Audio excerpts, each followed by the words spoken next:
നമസ്കാരം. Village news web ടിവിയിലേക്ക് ഏവർക്കും സ്വാഗതം. തിരുവനന്തപുരം ജില്ലയിലെ CPM-നെ VS-നെ വെട്ടി പിണറായി ഗ്രൂപ്പിന് പിന്നിൽ ചേർത്ത് നിർത്തിയതിൽ പ്രമുഖൻ ആനാവൂർ നാഗപ്പനായിരുന്നു. അന്നു മുതൽ അദ്ദേഹം മുഖ്യമന്ത്രി പിണറായിയും സെക്രട്ടറി ആയിരുന്ന പരേതനായ കോടിയേരി ബാലകൃഷ്ണനുമായി നല്ല അടുപ്പത്തിലായിരുന്നു. ഇരുവരുടെയും വിശ്വസ്തനുമായിരുന്നു. ഇതായിരുന്നു മുൻ സ്പീക്കറും മന്ത്രിയുമായിരുന്ന വിജയകുമാറിനെ വരെ മാറ്റി നിർത്തി സംസ്ഥാന സെക്രട്ടേറിയറ്റിലെത്താൻ വഴിതെളിയിച്ചതും. ആനാവൂർ സംസ്ഥാന സെക്രട്ടേറിയറ്റിലെത്തിയിട്ടും ജില്ലാ സെക്രട്ടറി സ്ഥാനം ഒഴിഞ്ഞിരുന്നില്ല. അദ്ദേഹത്തിന് പിണറായിയുമായുള്ള അടുപ്പം അറിയാമായിരുന്ന നേതാക്കൾ ജില്ലാ സെക്രട്ടറി സ്ഥാനം ഒഴിയാൻ നിർബന്ധിച്ചതുമില്ല. ആനാവൂരിൻ്റെ ഇരട്ട പദവി അവസാനിപ്പിക്കുകയായിരുന്നു MP ഗോവിന്ദൻ സംസ്ഥാന സെക്രട്ടറിയായി ഉടൻ ചെയ്തത്. അങ്ങനെയാണ് V ജോയി തിരുവനന്തപുരം ജില്ലാ സെക്രട്ടറി ആയത്. അന്നു മുതൽ VS ജോയി MP ഗോവിന്ദൻ്റെ അടുത്ത അനുയായിയായി.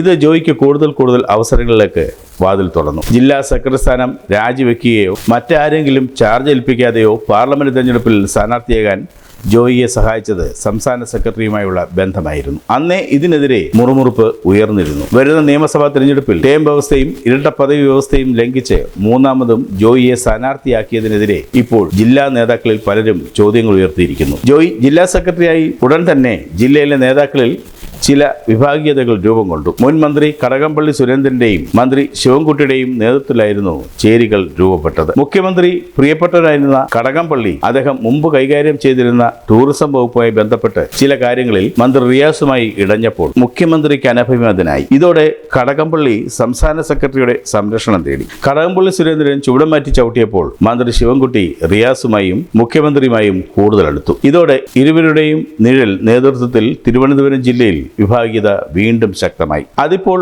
മറന്നേക്ക് പുറത്തു വന്നിരിക്കുകയാണ്. V ജോയിക്ക് അർഹതയിൽ കൂടുതൽ അംഗീകാരം നൽകിയിട്ടുണ്ടെന്നാണ് ജില്ലാ സെക്രട്ടേറിയറ്റിൽ ബഹുഭൂരിപക്ഷവും ആരോപിക്കുന്നത്. ജില്ലാ സെക്രട്ടറി V ജോയിക്കെതിരെ സെക്രട്ടേറിയറ്റ് അംഗം കരമന ഹരി ആഞ്ഞടിച്ചതോടെയാണ് ഉൾപ്പോര് ചൂട് പിടിച്ചത്. V ജോയി മൂന്നാം തവണയും മത്സരത്തിനിറങ്ങുന്നതിനെതിരെയാണ് ഹരി ആഞ്ഞടിച്ചത്. ഈ ഉൾപ്പോരിനെ തടയാൻ നിർവാഹമില്ലാതെയാണ് DFI നേതാവ് A റഹീമിനെ താൽക്കാലിക സെക്രട്ടറിയാക്കിയത്.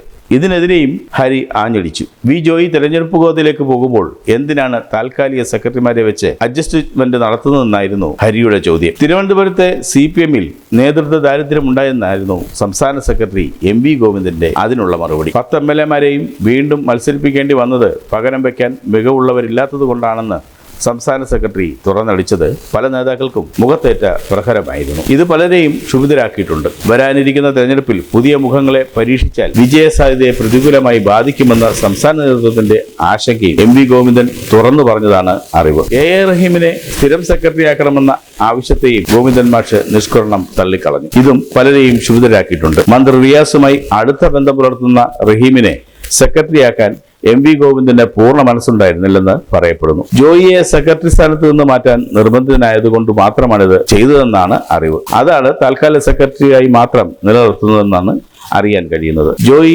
ജയിക്കുകയും പിണറായി ഭരണത്തിന് തുടർച്ച ഉണ്ടാകുകയും ചെയ്താൽ ജോയിക്ക് മന്ത്രിസ്ഥാനം ഉറപ്പായാൽ മാത്രമേ റഹീമിനെ സ്ഥിരം സെക്രട്ടറിയാക്കാൻ ഇടയുള്ളെന്നാണ് അറിയുന്നത്. ഇതോടെ തിരുവനന്തപുരം CPM-ലെ വിഭാഗീയത മറനീക്കി പുറത്തു വന്നിരിക്കുകയാണ്. താൽക്കാലികമെങ്കിലും റഹീം സെക്രട്ടറി ആയതോടെ മന്ത്രി റിയാസ് ചേരിക്ക് മുൻതൂക്കം ഉണ്ടായിരിക്കുകയാണ്. ഒരു ചേരിയുടെ ആളാണെങ്കിൽ പോലും നിഷ്പക്ഷനായി നിൽക്കാനായിരിക്കും റഹീമിന്റെ ശ്രമം. വിഭാഗീയത അവസാനിക്കാനും ഇരു ചേരികളും തമ്മിലുള്ള ഏറ്റുമുട്ടലിൽ കാലിടറാതെ പിടിച്ചു നിൽക്കാനും റഹീമിന് കഴിയുമോ എന്നുള്ളതാണ് ഇനിയും അറിയേണ്ട കാര്യം. കൂടുതൽ വാർത്തകൾക്കും വിശേഷങ്ങൾക്കുമായി village news web TV subscribe ചെയ്യുക, ലൈക്ക് ചെയ്യുക, ഒപ്പം കമന്റ് ആൻഡ് ഷെയർ കൂടി ചെയ്യുക.